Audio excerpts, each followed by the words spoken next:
Bienvenidos a todos y gracias por estar con nosotras. Hoy 9 de junio en Dinedu, hoy estamos en la UNED. En Madrid nosotros participamos en el evento online. Hoy hemos venido a hablaros del bullying y altas capacidades. Yo soy Alba, presidenta de Educade. Hola, buenos días a todos. Bueno, yo soy Bárbara, soy psicóloga. Bárbara, no te oigo. No sé si soy yo. ¿No me oís? A ver, ¿ahora? Se escucha. Vale, se escucha, ¿Me oís? perfecto. Sí, he sido yo. Vale, Adelante, fenomenal. Bárbara. Bueno, yo soy Bárbara, soy psicóloga sanitaria y actualmente trabajo de orientadora en un cole. Y la verdad es que tengo la suerte de trabajar mucho con perfiles de altas capacidades. Y bueno, queríamos empezar con esta imagen. Vamos a imaginar una cebra que está rodeada de caballos. La cebra no es mejor y la cebra no es peor, simplemente es distinta a los caballos. Y ahora os hago una pregunta. Ahora está en el foco de los caballos la cebra. ¿Qué tendría que hacer esta cebra para pasar desapercibida? Probablemente intentar correr como ellos, comportarse como ellos, hablar como ellos. En definitiva, intentar parecer un caballo, que es lo que nosotros vemos muchas veces en las clases, en las aulas. Porque cuando eres el único diferente dentro de un grupo, llamar la atención es inevitable. Y aquí aparece algo súper importante, que es que la cebra no se convierte en víctima simplemente porque sea una cebra. Se convierte en víctima cuando el grupo decide que esa diferencia merece ser señalada, merece ser ridiculizada o merece ser excluida. Y esto es lo que está pasando con muchos alumnos con altas capacidades que viven algo parecido. A veces destacan por las preguntas que hacen, por lo rápido que aprenden, por sus intereses, por su sensibilidad y poco a poco algunos empiezan a pensar, quizás es mejor no participar tanto, quizás es mejor no levantar la mano o quizás es mejor no demostrar todo lo que sé, porque al final he aprendido que destacar tiene consecuencias. Y aprenden una lección que les enseña directamente. Aprenden que destacar tiene un coste, que sacar buenas notas a veces genera rechazo, que participar mucho puede provocar burlas, que ser diferente puede convertirles en el centro de atención, esa cebra. Y lo preocupante es que algunos alumnos empiezan a adaptarse, y no porque quieran, sino porque quieren protegerse. Y no estamos hablando todavía de bullying evidente, estamos hablando de pequeños mensajes repetidos que les hacen entender que ellos mismos, que ser ellos mismos puede que les produzca no estar seguro en las clases. Bueno, y cuando hablamos de datos, ¿vale? Si nos fijamos en este estudio sobre el acoso escolar, en alumnado con altas capacidades, podemos observar que un 50,9% está implicado en algún rol de acoso, ¿vale? El 39,6% son víctimas, el 10,2% están en ambos papeles, ¿vale? Son víctimas y agresores, y el 1,1% en agresores. ¿Vale? También vamos a hablar de esto en el día de hoy, de los alumnos de alta capacidad, que también pueden ser los acosadores y no los acosados. Pero si os fijáis en los datos, sí que es muy, muy llamativo ese 50%. Y es que si nos fijamos respecto de la prevalencia de alumnos normales, ¿vale? No de altas capacidades, el 9,53% de los alumnos dicen que han sufrido acoso escolar, frente al 39,6% de los alumnos de alta capacidad que declaran que han sido víctimas de acoso escolar. Este es un estudio de 2019, os pongo abajo las referencias, ¿vale? Para que lo tengáis si queréis investigar un poquito más, pero fijaros la enorme diferencia de porcentaje. Y ahora vamos a explicar también un poquito el por qué. Bueno, antes de empezarlo, sí que me gustaría explicar uno de los grandes mitos y es, creemos que porque son de altas capacidades, tienen un percentil intelectual un poco más alto, creemos que van a saber defenderse. Y al final esta idea es uno de los mayores errores que cometemos y que vemos, porque al final la alta capacidad no significa fortaleza emocional, no significa fortaleza emocional, no significa, que tienen habilidades sociales, no significa que tienen capacidad para gestionar el rechazo. Al final, ellos lo que les pasa es que perciben la injusticia, analizan constantemente lo que ocurre a su alrededor y al final es eso, las burlas, la exclusión o el rechazo tienen un impacto muy grande en ellos. Resolver un problema matemático complejo y gestionar que nadie quiera sentirse contigo son habilidades completamente diferentes a lo que pensamos que pueden tener ellos y se nos escapa al final.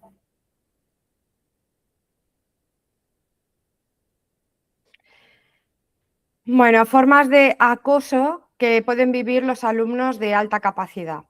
Pues nos podemos encontrar en el aula con que tenga un aislamiento social deliberado, que le excluyan a propósito de los grupos de trabajo, de los juegos, de las conversaciones.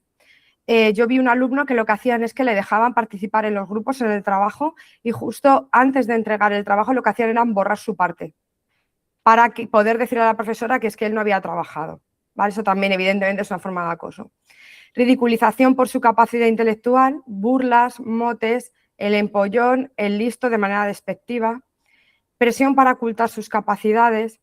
Los alumnos de alta capacidad aprenden rápidamente que se van a encontrar con críticas y rechazo cuando destacan académicamente.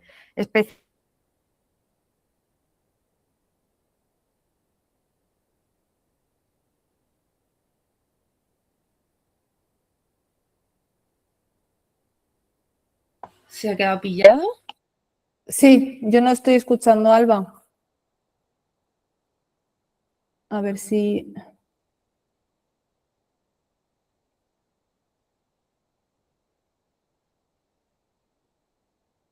Alba, no te escuchamos.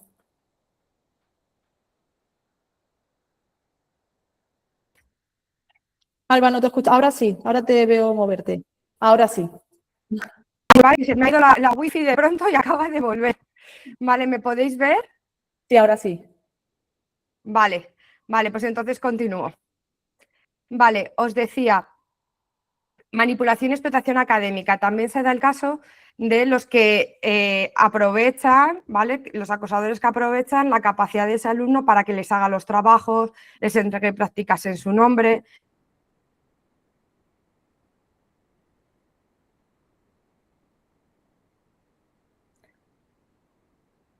Se ha vuelto a parar.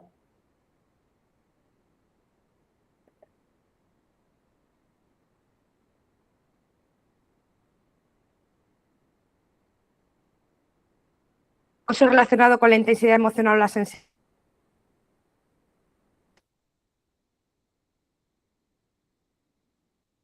Hola. Ahora. Es que no te hemos Vale, oído perdón, a es mi mitad. wifi, no soy yo. Vale, hablaba de la sensibilidad y la intensidad emocional. Son alumnos que al tener las emociones más a flor de pie, pues muchas veces se les nota, ¿no? Y que pueden llegar a llorar o a estar tristes y eso, en vez de percibirlo como algo en positivo, lo que hacen es acosarles por ello. Y luego está todo el tema del ciberacoso, que realmente en los últimos tiempos se está convirtiendo en algo extremadamente importante. Y es que, claro, los acosadores no son tontos, procuran no acosar delante de los profesores y en clase. Y en este sentido, las redes, el WhatsApp, el Instagram, se ha convertido en un campo de minas, ¿vale? Para poder acosar a estos alumnos, de manera que hay casos en los que los acosadores se comportan con él como si fueran un amigo en clase y luego después en el WhatsApp le están acosando de manera que se hace sentir al alumno extremadamente solo, los profesores no ven nada por ningún sitio y él lo acaba viviendo toda la parte del acoso en soledad por las redes sociales, ¿vale? Señales a tener en cuenta que los profes tienen que tener en cuenta en el aula.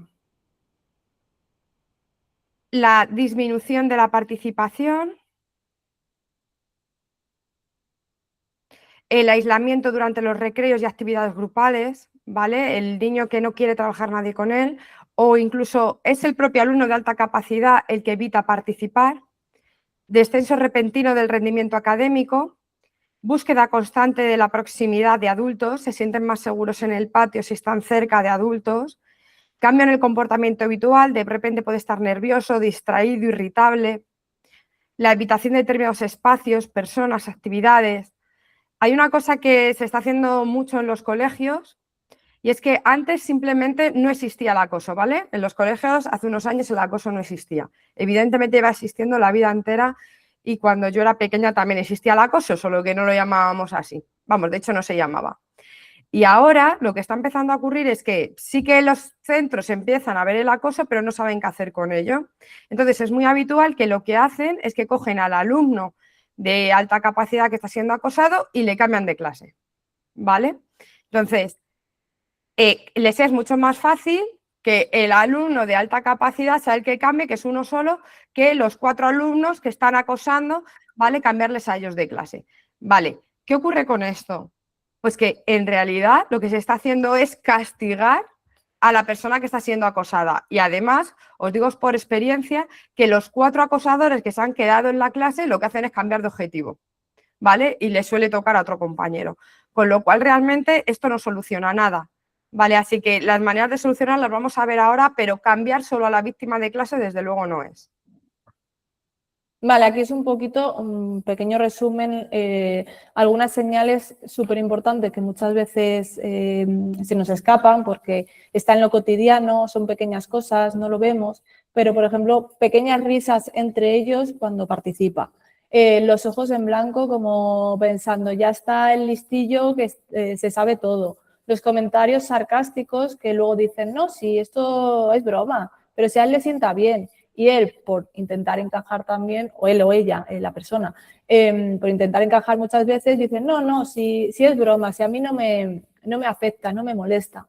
La indiferencia, la exclusión de las conversaciones o que intente decir algo y no le hagan ni caso o digan, bueno, esto para luego, si no, no es tan importante. Entonces, bueno, son conductas pequeñas, aisladas, que parecen insignificantes, pero que al final, gotita tras gotita, pues duele mucho y puede provocar una situación muchísimo más grave, porque al final son millones de gotitas, son pequeñas microagresiones que no se ven, pero que dejan mucha huella y no hay parte médico, como no es tan evidente, ¿no? Como en otras ocasiones, pero sí que afecta mucho a estas personas. ¿Y por qué pueden convertirse en objetivo? Aquí quiero que observemos algo importante y es que ninguna de estas características es un problema, ¿no? Corregir errores no es malo, tener curiosidad no es malo, cuestionar normas no es malo, ser sensible a la injusticia no es malo, destacar académicamente no es malo. Entonces, ¿dónde está el problema? Y el problema aparece cuando estas características generan incomodidad en el grupo o en un líder negativo, que muchas veces nos encontramos a alguien que quiere ser líder y piensa que le puede quitar ese liderazgo o directamente necesita un objetivo para sentirse bien.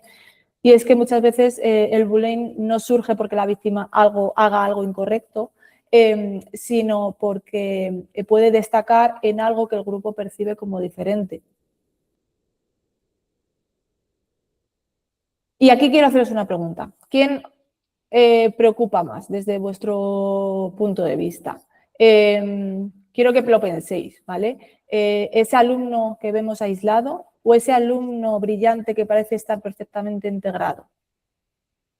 Al final, normalmente, todos destacaríamos el primero, ¿no? Es lo evidente, es lo que vemos, pero muchas veces el segundo es el que más se nos escapa porque tiene buenas notas, porque sonríe, porque cumple, porque aparentemente todo va bien, pero por dentro puede estar sufriendo muchísimo, incluso mucho más que el que está aislado. Y precisamente por eso debemos aprender a mirar más allá de ese rendimiento y más allá de las calificaciones, porque muchas veces el bienestar no refleja en ese rendimiento, en esas calificaciones o en aparentemente estar bien. Bueno, ya hablábamos antes de que el alumnado con alta capacidad también puede ejercer acoso, ¿vale? Os ponemos aquí algunas de las causas. Desde la respuesta al daño recibido, ¿vale? Es muy habitual, como habéis visto en los datos estadísticos antes, que sean alumnos que previamente han recibido acoso y se ponen en el otro lado de la balanza, decir, vale, pues si, entre ser el acosado y ser acosador, prefiero la segunda parte, ¿vale? La necesidad de encajar, tras sufrir rechazo o exclusión, intenta ganar la aceptación del resto del grupo, ¿vale?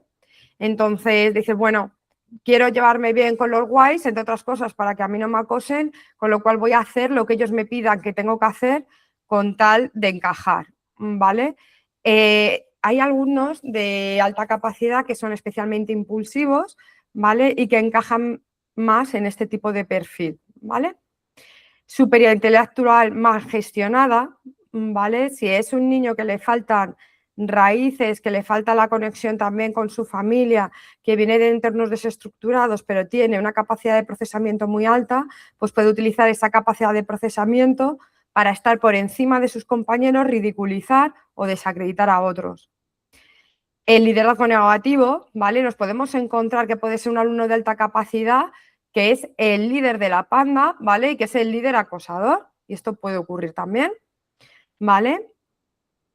Y también puede ocurrir que tenga una baja tolerancia a la frustración, no tiene estrategias de regulación emocional, ¿vale? Y pueden llegar a reaccionar con consultas de desprecio, incluso agresivas, ante determinadas normas o desacuerdos. ¿Qué podemos hacer ante las primeras señales de acoso, los profesores? Bueno, esta presentación, porque es mucho contenido, ¿vale? La vais a tener a vuestra disposición, ¿vale? Os lo vamos a poner al final, así que voy a ir rápido, voy a sobre todo mencionaros uno a uno los pasos, ¿vale?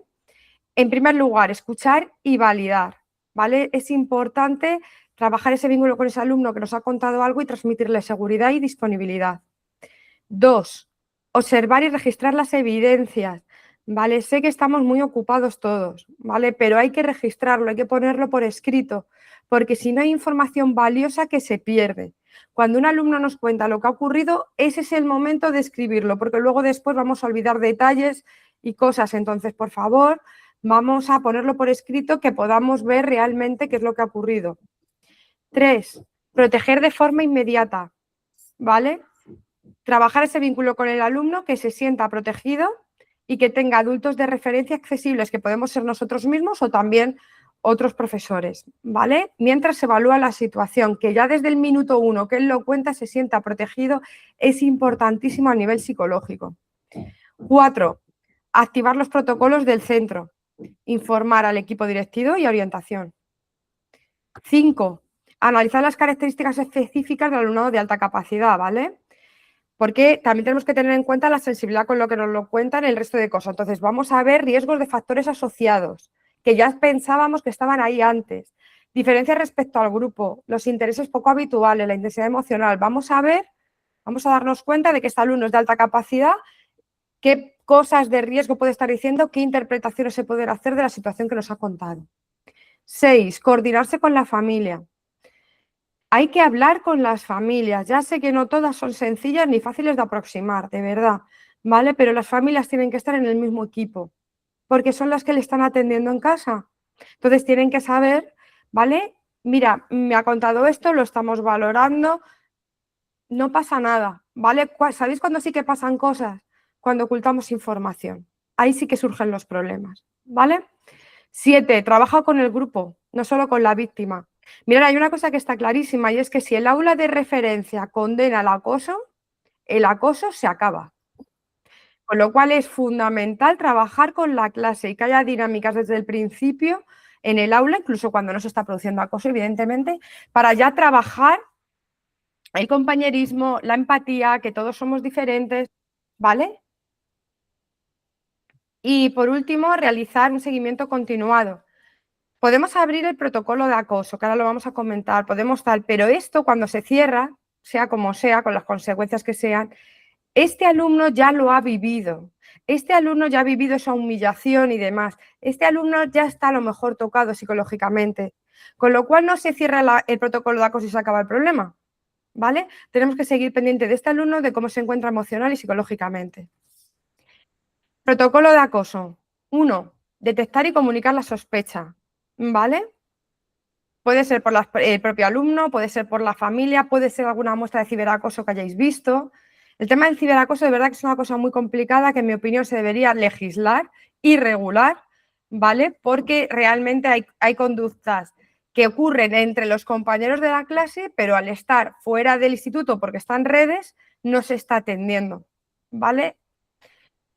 2, la dirección que conozca el caso. 3, aplicar medidas de urgente protección, ¿vale? Mayor supervisión en los recreos, modificación temporal de los grupos de trabajo, cambio de ubicación, no per se en el aula tal, sino a lo mejor puntualmente mientras el protocolo se sigue solucionando, ¿vale? Si ya estamos viendo que en gimnasia es especialmente un lugar conflictivo, pues bueno, vamos a tomar medidas, ¿vale? O el vestuario. También ocurren muchas cosas en los vestuarios que nadie ve, ¿vale? Comunicación a los organismos correspondientes. Fase de investigación. Aquí, por favor, hay que hacerlo de manera rigurosa. 6. Elaboración del informe. 7. Resolución y plan de intervención, ¿vale? Que se pueden incluir medidas educativas, medidas disciplinarias, la intervención con los agresores. Mi consejo es que cuando ya se ha detectado y se va a cerrar el tema del acoso, hay que asegurarse de que los agresores también están atendidos, porque no son solo los malos de la peli y estos como han sido los malos no les hacemos caso y ponemos el day end de la película, ¿vale? No, estos agresores también han sido agresores por algo, ¿vale? Bien porque ellos han sido acosados antes, bien porque tienen un problema en su casa, por lo que sea, ¿vale? Entonces vamos a estar también atentos a ellos para que estas conductas no se vuelvan a repetir. Y mira, yo aquí os he puesto un ejemplo que es el de la Comunidad de Madrid. Yo sé que venís a ver la charla de muchas provincias, pero aquí en la Comunidad de Madrid hay un protocolo específico con el que nos regimos y seguimos todos los colegios, ¿vale? Que es el de la Comunidad de Madrid. Aquí os he puesto un enlace y dentro del enlace esa es la página de convivencia y aparece un link para descargarte el protocolo. Y dentro del protocolo aparecen todas los pasos que os ha comentado Alba. Por ejemplo, aquí os he puesto un pantallazo de el índice que tiene, por ejemplo, el diagrama de actuaciones. Primero, apertura de protocolo, la notificación de la detección, plan individualizado de protección, como os decía Alba. Segundo paso, vamos a recoger esos datos, vamos a analizar la situación, porque cuando se abre un protocolo tenemos que realmente verificar qué está ocurriendo la situación de acoso, porque ya al final, en el cuarto paso, es cuando se cierra. Pero ahí tenemos que decir si hay acoso o no hay acoso, que muchas veces tenemos que tener muy claro que es una situación de acoso donde es recurrente, bueno, todo lo relacionado con lo que se llama acoso, que eso pues, se dice muchas veces. Analizamos la situación, luego intervención educativa, toma de decisiones, ese plan individualizado de intervención de los alumnos, como ha dicho Alba, no solo víctima, también presuntos acosadores o acosadores en el caso que sea positivo. Comunicación a la familia y aquí podemos derivar tanto a servicios sociales como a especialistas externos. ¿Por qué? Porque muchas veces es necesario que servicios sociales, si es un caso muy grave, lo sepan, aparte de que la familia, y luego especialistas externos como pueden ser psicólogos externos, médicos externos, incluso psiquiatría. Y al final, comunicación del cierre de protocolo al servicio de inspección y a la DAT, a la unidad de convivencia. En todos los protocolos, una vez que abrimos protocolo en el cole, hay que mandárselo a inspección y a convivencia, ¿vale? Vale, y ahora vamos a hablar de la prevención específica del acoso en el alumnado con altas capacidades, cosas que como profes podemos hacer, ¿vale? La primera, cultura de aula inclusiva, ¿vale? Es de verdad que en el aula está la clave, ¿vale? Si tenemos un aula que interpreta como normal, que haya ritmos diferentes, intereses diferentes, que se visualice la diversidad en todo momento, que rápidamente se cortan el tipo de etiqueta superdotado, empollón, ¿vale? Si hacemos actividades grupales, que de verdad, yo esto lo digo muchas veces, a veces pensamos que las actividades de cohesión de grupo nos quitan tiempo en el aula y creerme es todo lo contrario, ¿vale? Nos están quitando tiempo del área académica, pero ir al colegio y al instituto es mucho más. Entonces, en realidad, nos estamos ganando tiempo porque es una clase que si tenemos un buen clima vamos a tener que intervenir mucho menos y que los alumnos van a aprender mucho más contentos, ¿vale? Enriquecimiento educativo seguro, ¿vale? ¿Cómo se hace esto? Ofrecer retos ajustados al nivel de competencia de cada uno, que haya agrupamientos flexibles, que se diseñen actividades de profundización, ¿vale? Que no se exponga públicamente al alumno que mejor lo ha hecho, igual que peor lo ha hecho, que en todo momento seamos equipo en el aula. Que los propios alumnos de la clase sean observadores y enseñarles cómo intervenir de forma segura ante situaciones de exclusión, ¿vale? Si tenemos un clima en el que todos estamos pendientes de cuidar a nuestros compañeros, el acoso, si llegara a suceder, se va a cortar muy rápido. Muy importante que se enseñe que los que están observando el acoso no sean pasivos, que hagan cosas, que en grupo condenen este tipo de comportamientos y que incluso se ha visto como una cosa normal que puedan ir a adultos en el caso de que el comportamiento consideren que es relevante el decirlo. Vaya que haya buena comunicación profesor-alumnos y los alumnos entre sí. Medidas de desarrollo socioemocional, ¿vale? Lo que os decía, hacer actividades en el aula, en los periodos de tutoría. A veces incluso dentro de nuestra propia asignatura podemos tomarnos 10 minutitos, ¿vale? Para ayudarles a entrenar estrategias, para pedir ayuda, para regularse emocionalmente, ¿vale? Si les damos herramientas para afrontar conflictos, evidentemente van a atenderlos mucho mejor. Formación del profesorado, formación específica en altas capacidades para entenderlos, ¿vale? Y también en todo el tema del acoso. Coordinación con las familias.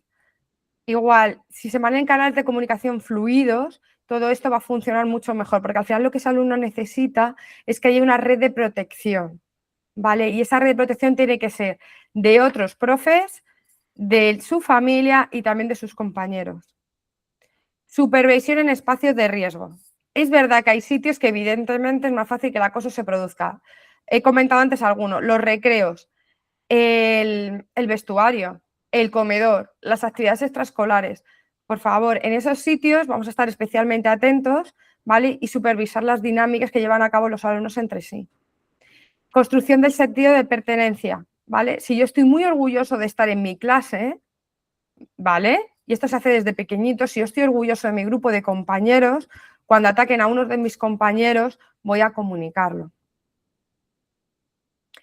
¿Vale? El bullying no siempre destruye la autoestima de golpe, Bárbara. Sí, a veces lo que pasa es que va erosionando poquito a poco hasta que el alumno deja de mostrar quién es. Es esa gotita que poco a poco va cayendo hasta que desborda el vaso. Al final las consecuencias pueden ser mucho más graves que esos pequeños signos o señales que vamos viendo. Es que destruye la autoestima y la autoestima es la base de lo que somos. Y al final me gusta siempre poner una frase y es que nuestro trabajo no es solo detectar el acoso evidente, es detectar el sufrimiento antes de que se vuelva invisible. Porque a muchos niños lo que les ocurre es que intentan ser invisibles, que no pasa nada, voy al colegio o por las mañanas voy llorando al colegio porque no quiero ir al colegio, es que me duele la tripa. Y resulta que es que tenemos una bola mucho más grande y eso es lo que tenemos que evitar. No que el alumno se vuelva invisible y que no diga nada y que venga y vaya al colegio porque es rutina y le obligan sus padres, sino vamos a detectarlo para que el alumno esté en el colegio feliz, que es nuestro objetivo. Son 7 horas, 8 horas las que están en el colegio, es muchísimo tiempo y todos los niños tienen que estar bien. Al final es el objetivo que creo que tenemos todos. Bueno, y con esto terminamos la presentación de hoy y como siempre estamos disponibles para vuestras preguntas. Nos lo podéis hacer por la cajita o si lo preferís podéis levantar la mano. ¿Tenemos preguntas? Os lo voy a poner por aquí. Si queréis la presentación, nos tenéis que mandar un mail y nosotros os la enviamos, ¿vale? Os dejo por aquí el correo.